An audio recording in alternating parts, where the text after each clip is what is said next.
My first guest has sold millions of CDs as the leader of the band Bush.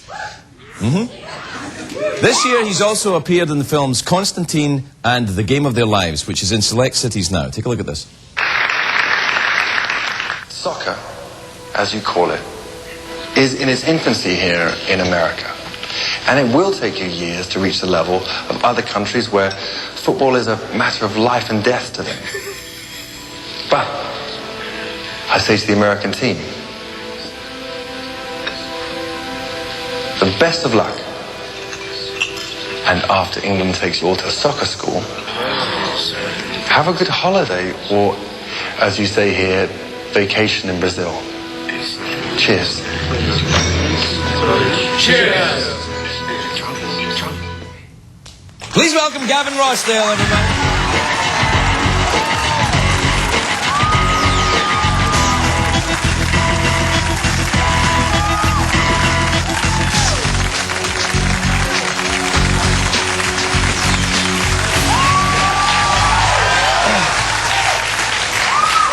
Sausage? How are you? I'm good, how are you? I'm alright. Yeah, you're alright? You feel well? Yeah, it makes me laugh, that clip. What clip? Oh, the clip from the film? From the film, yeah. It's a funny one. Is that the funny part of the film? It's the funny part of the film. Yeah, because, they hate me in that. So, they hate, because are you a nasty Englishman? You know, between Constantine, you know, I played the Master of Hell. Yes. I was Balthazar, Master of Hell. Master of Hell, yeah. And in the soccer film, I had to play this, person everyone hates. Right. So it's kind of fun. You see a trend? You see a trend? I see a typecasting arriving. You know, it's the English thing. They like English to be villains. Even in the Star Wars, they're all the villains, all the Empire, right. the Empire people. They all speak with English accents. Yeah. It's funny that. Yeah. Why would everyone think the English are villains? Would it be perhaps because they colonised Scotland for 300 years? Would it be anything to do with that? I don't know. Yeah.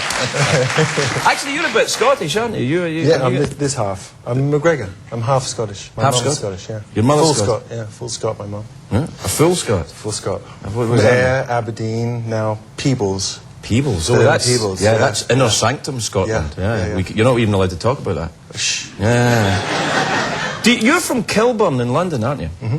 I used to live in Kilburn. I used to live, you know Hartland Road, just up from Queen's Park subway station? I do. I used to live there. Ah, yeah, next to the Little Fried Chicken place. Right on. Hey, you ever seen Foghorn Leghorn? That's a funny chicken. I thought you were going to ask me if I've ever eaten that chicken. Did you ever eat in that chicken? I did not. I did not. No, they've got a laundrette there as well. Do you ever do your laundry there?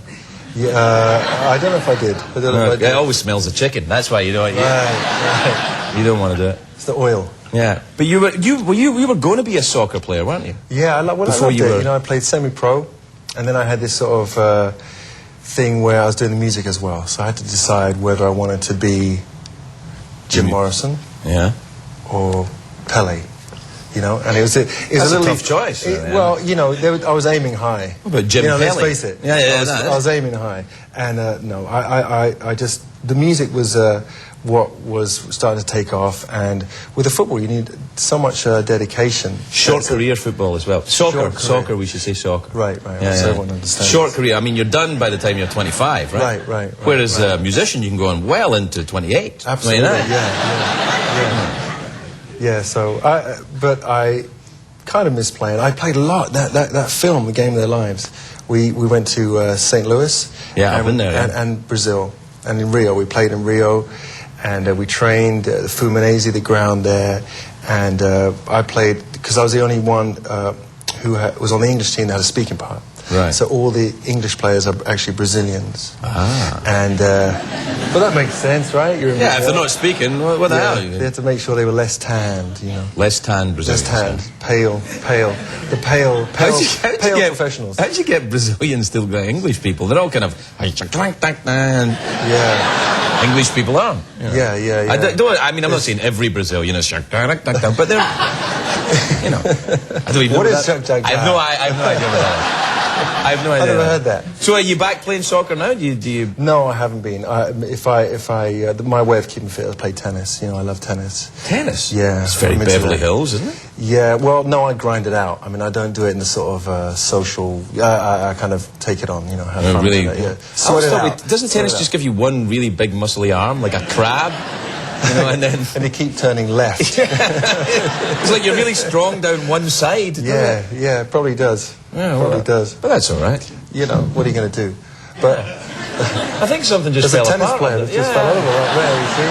Yeah. It's dangerous. There's a soccer riot going on up in the bleachers, that's what it is. It's the lager louts. So listen, when you were in...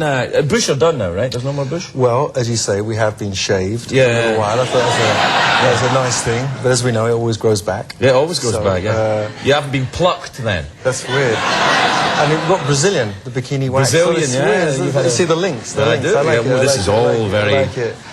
It's all meant to be. Synchronicity, yeah. But have you got a new band? Are you playing? I got a new band called Institute. Institute? And I just finished that record, and that comes out September 13th.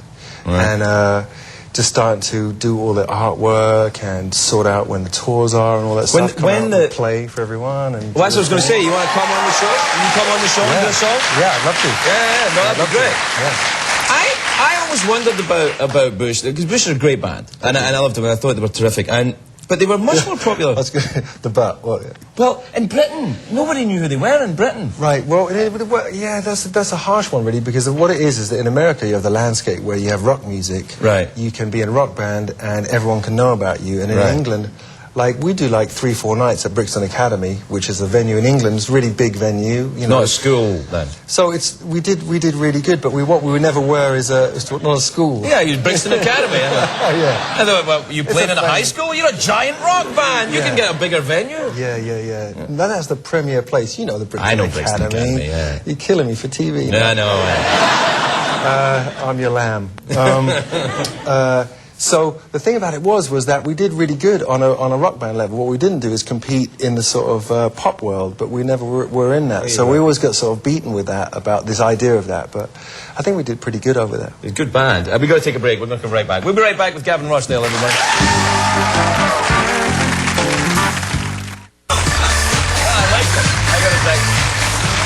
Welcome back, my lovelies. I'm here with Gavin Rossdale, formerly from Bush, who have been... but now from Institute. It sounds so brutal. Well, formerly from Bush? Formerly, yeah. Yeah. Well, it's all right. You've got Institute. Yes, I have. The kids are all very excited about Institute coming out. Grand.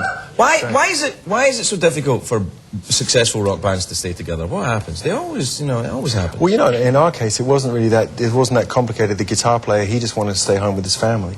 And the thing about it is that when you are touring and away, you kind of miss out on so much. So he just felt that he wanted to be at home more. So it's more of a sort of a fizzle than a kind of a big shocking fallout. So it wasn't, we threw the drummer out the window, nothing like that. Nothing like that. It's just all very quiet, kind of, well, I don't think we'll bother. All right, then. It's just sort of just one of those things, and just kind of, it felt natural, you know, you got to go with the flow. But it is tough. You're talking about touring a lot and missing stuff. I mean, you've got a pretty high-profile marriage yourself. Yeah. How does that work? Because you're both very busy and... Well, she's going to come visit, I hope, you know. She has an open invitation to come out, hang out. You invite your wife to come and visit you? Absolutely. Yeah, she's... I have to, yeah. Oh, you sexy thing. Oh, I don't mean it like that. What I mean is that, you know, she understands the life of that, of putting a record out, and you just try and fit it in the schedule. People always ask us how we make it work, and it's a good question, and we're not sure. Well, I mean, because I've been married twice, and I've never been on tour. And, right. Yeah, but you make movies and they have to go away and be away for a period of time. Don't make them anymore, sitting here talking to you. But that's good. This could be the start of a movie, you never know. Someone could be writing a script about There's no movie in this, there's not enough money. No. Not enough money. So you live then here, you live in Los Angeles? No, we split the time. I've just been in London for a little while, and I was recording out here, and then come September I think I'll just be away on the road a lot. So I won't live anywhere, live out of a band. Live out of a bag. Live out of a bag? Yeah.